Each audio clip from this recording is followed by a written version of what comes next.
la patronne des écologistes, Marine Tondelier, a appelé ce samedi 8 février à l'organisation d'un référendum afin de mettre en place une assemblée constituante chargée de rédiger une nouvelle constitution, dans un entretien à Ouest France. Dans son allocution du 31 décembre, Emmanuel Macron a proposé aux Français de les consulter. Chiche, lance-t-elle. La seule question qu'il doit leur poser, si êtes-vous d'accord ou non pour la mise en place d'une assemblée constituante chargée de proposer une nouvelle constitution pour notre pays? Estime Marine Tondelier, selon qui les institutions de la Ve République sont fatiguées et mal adaptées à un contexte politique qui fait du bipartisme un souvenir lointain. Sur les ronds-points, les Gilets jaunes parlaient du référendum d'initiative citoyenne.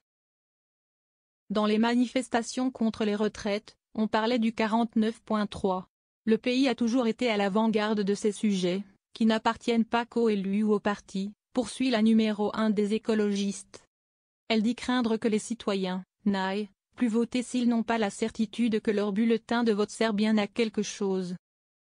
Le NFP n'a pas d'autre choix que de s'entendre. Celle dont les troupes ont voté cette semaine à l'Assemblée nationale la censure du gouvernement Bayrou, à l'image des députés insoumis et communistes.